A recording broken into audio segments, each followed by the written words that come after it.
All right, I am in my truck, and right over there is Johnny Rock Bikes. So you know what that means. Let's go in there and find out. Hello, Hey, how we doing? Johnny Rock Bikes. Yeah, that's right. I hear you have a fat quad. I think so, only if you're the right man. I am the right man. All right, let me wheel it out for you. How you doing? Yeah, how you doing? He's gonna pull this thing out. We'll check it out. Sweet. It's pretty rad. Look at that beast.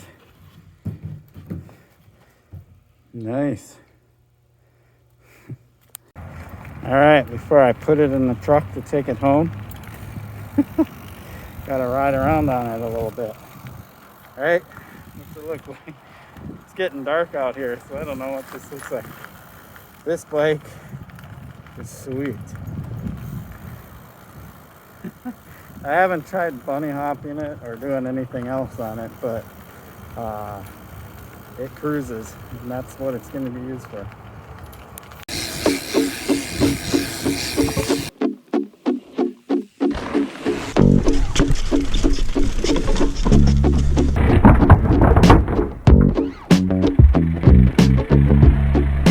Windy again of this trail. Woo. Might have to overshoot some of these this time. Here we go, Chad.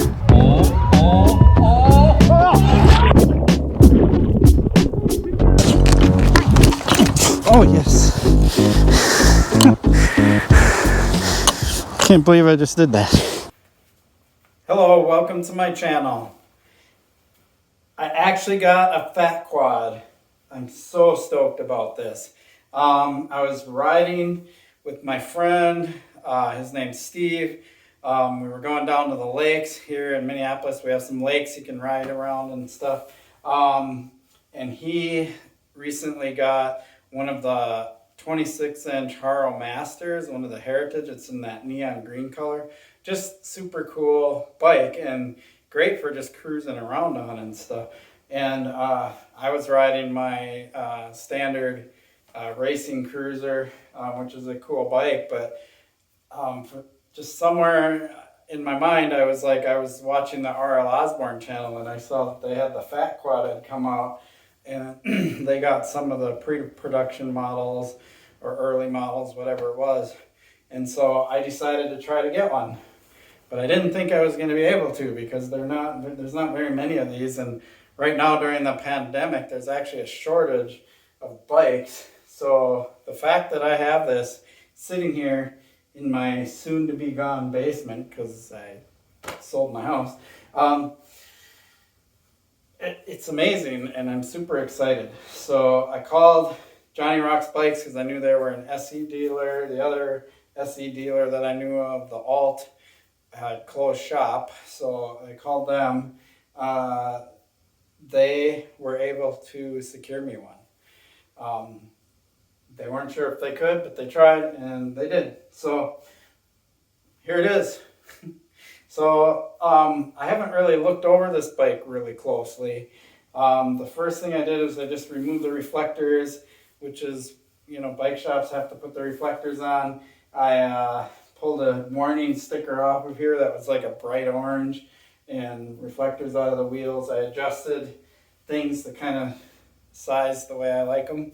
But aside from that, I haven't really looked over this bike. So let's do that together.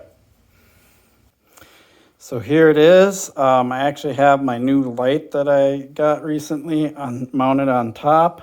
Let's add a little more brightness, so hopefully that helps light things up. Let's just start with the front end, work our way through to the back end, and check this bike out.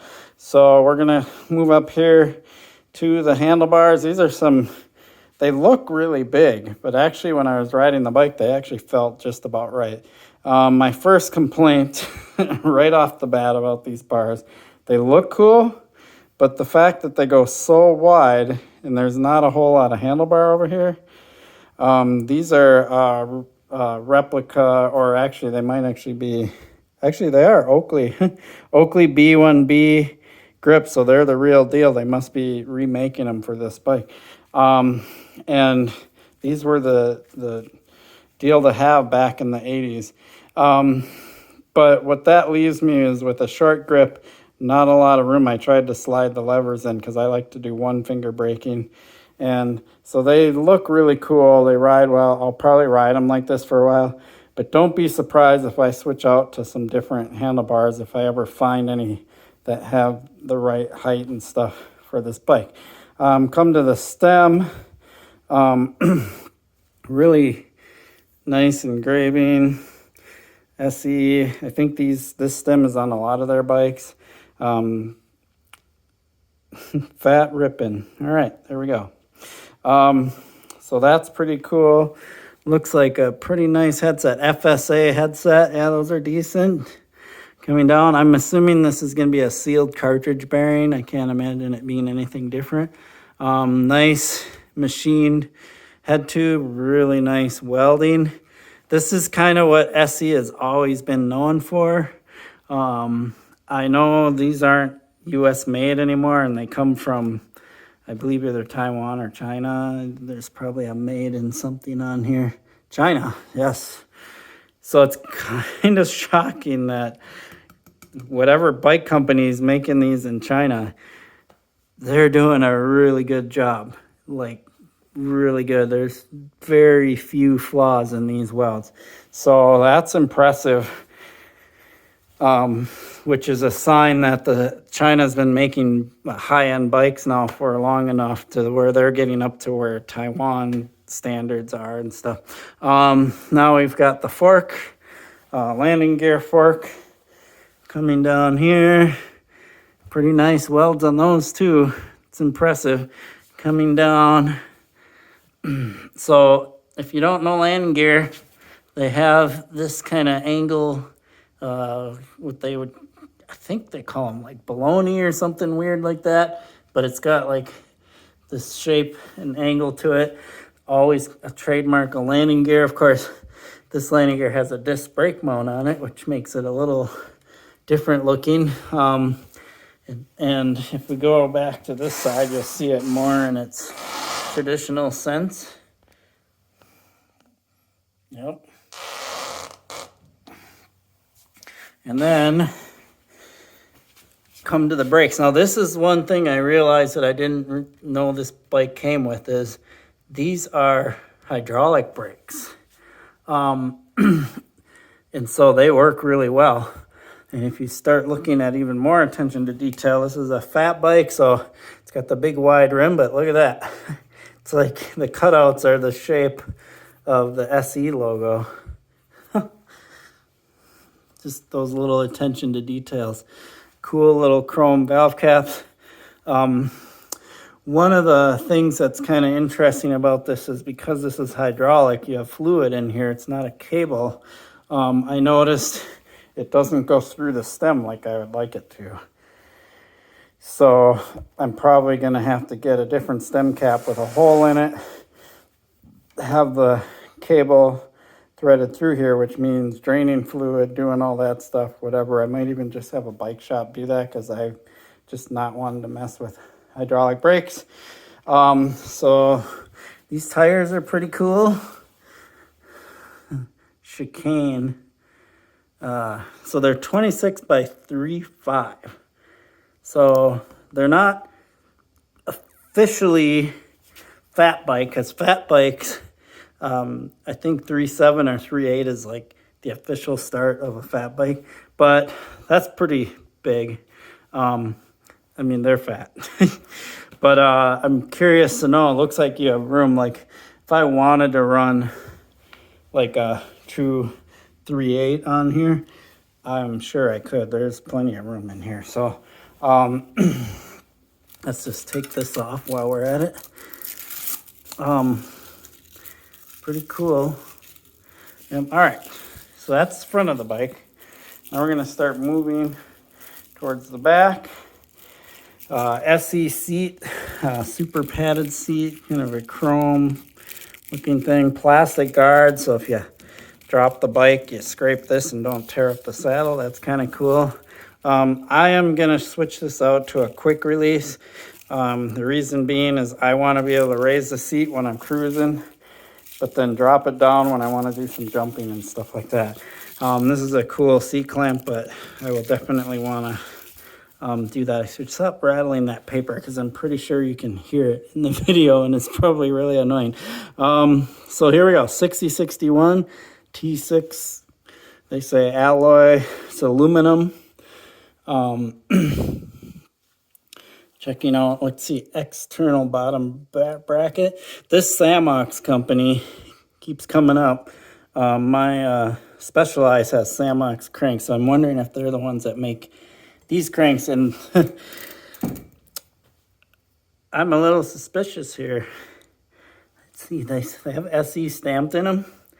But we're going to pause here, go into the other room, because I have a feeling... Hold on. Okay, they're a little different, but they're very similar. These are the Fit cranks. This is the Fit 22. And wow. I wouldn't be surprised if these were made by the same company overseas, probably China. Yeah, I mean, the clamp looks almost exactly the same. The only difference is this crease down the arm. It goes the whole way, and it actually wraps around the top here, versus that Fit crank that just kind of has this crease in the middle. But aside from that, the cranks look identical. Anyway, talking a lot about China, and, you know, unfortunately, that's the world we live in.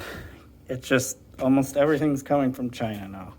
So it is what it is. These pedals, you know, I'm sure they're not like some high-end cool pedal. They actually feel, they might, I don't know if they're sealed or not, but the bearings feel really good. Pins are nice. These, even though they're kind of that old basic copy of the original Shimano DX, they work really well. I put my shoes on there. I had my BMX shoes and they gripped really nicely. So that's that. Let's look at the drive side. Coming over here.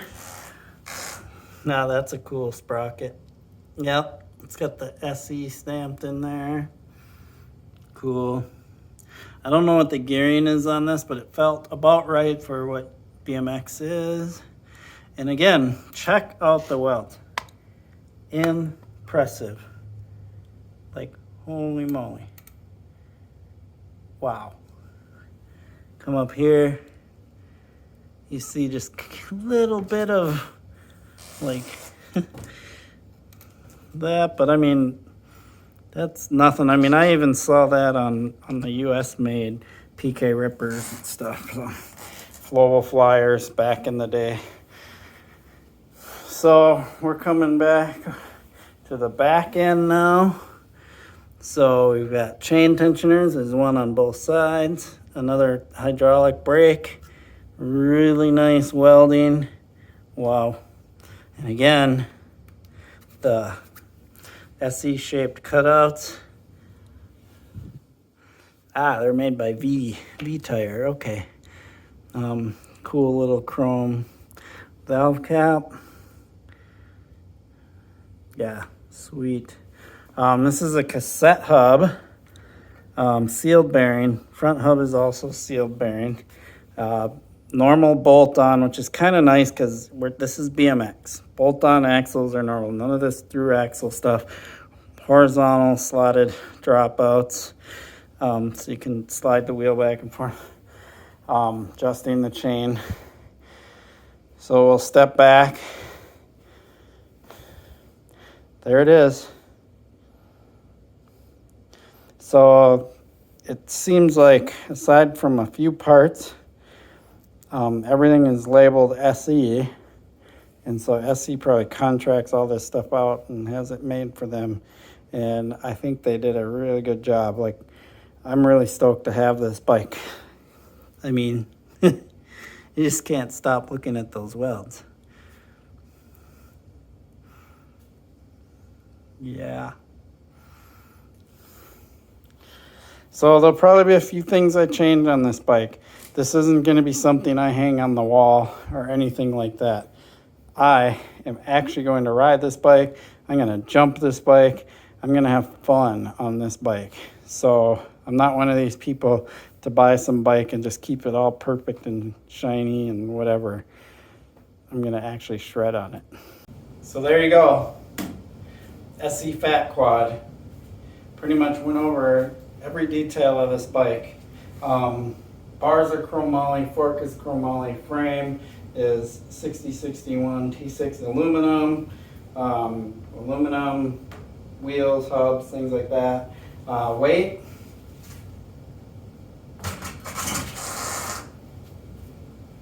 when you look at it, you're gonna think, oh my God, this bike's a tank. It's not light, but it's not a tank. It's nicely weighted. So that's pretty much it. I don't really have much else to say. I don't want to keep talking about the welds, but